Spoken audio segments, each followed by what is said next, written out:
The shadows beneath the bridge, a dark narrative of the Delphi murders. The air was still that winter afternoon in Delphi, Indiana, on February 13, 2017.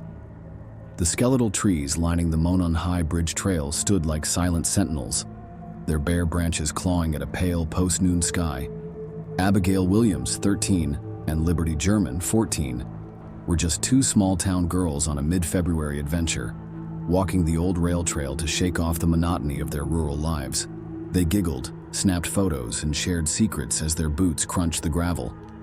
It was a day that should have been wrapped in innocence, but instead, it became a day stained with unspeakable darkness. By 5:30 p.m., they were gone. The phantom on the bridge. The bridge itself was a relic of another time, 120 years old, narrow, rotting, and elevated high above Deer Creek. It was the kind of place that dared you to cross it, with its gaping spaces between wooden planks and its long drop down to the cold water below. But for Abby and Libby, it was a familiar spot, a place where they could laugh at their own bravery.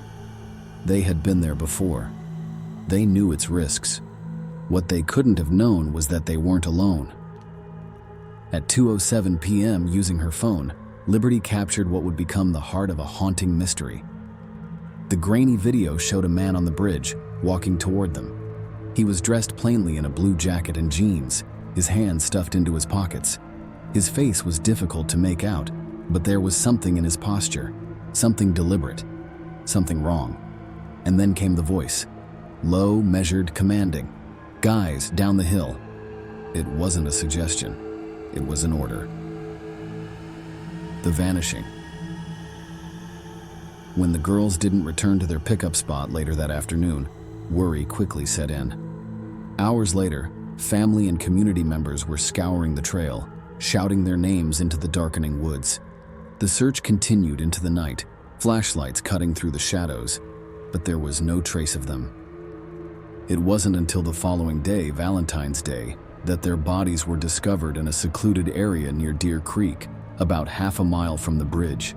Details of their injuries were never fully disclosed. A shroud of secrecy draped over the investigation. But what was clear was that they had been murdered. The laughter of their last walk had been silenced by an act of horrific violence. The ghost without a name. The video and audio recording from Liberty's phone became central to the case. It was a chilling piece of evidence, a glimpse into the very moment their lives began to unravel. Yet, despite having the killer's voice and image, no one could identify him. The community was gripped by fear and suspicion. Delphi was a small town, the kind of place where everyone knew each other, or thought they did. Who was this man? Was he a stranger who had drifted into town unnoticed? Or was he someone they had passed at the grocery store? Someone who waved from the front porch of a house not far from theirs? The recording only deepened the mystery.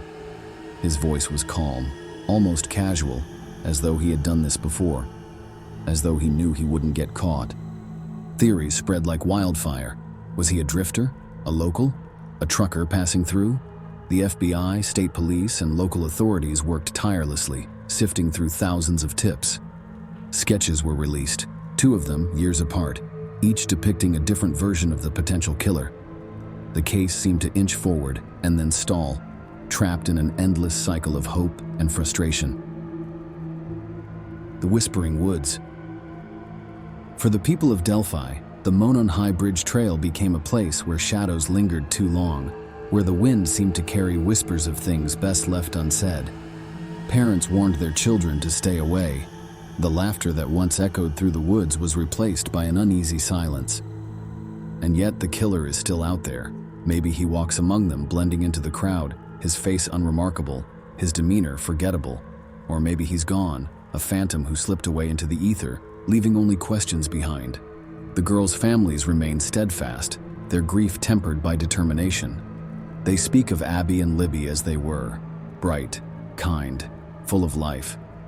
They advocate tirelessly, refusing to let their memories fade into the cold case files. But as the years stretch on, the weight of the unanswered grows heavier. The haunting legacy. The Delphi murders are more than a crime. They are a wound that refuses to heal. The image of the man on the bridge, his voice echoing, "Down the hill," is etched into the collective memory of a town that will never be the same. It's a chilling reminder that evil doesn't always wear a mask. Sometimes it walks among us, hands in its pockets, waiting for the perfect moment to reveal itself. And so, the trail remains. The bridge stands, weathered and broken, a silent witness to what happened that day. The woods hold their secrets tightly, the creek flows on, and somewhere, the man responsible breathes free air. But the spirits of Abby and Libby linger there too. Their voices may have been stolen, but their story hasn't ended. It's whispered in the rustling leaves, carried in the cold wind that sweeps across the bridge. And perhaps one day justice will finally come down the hill.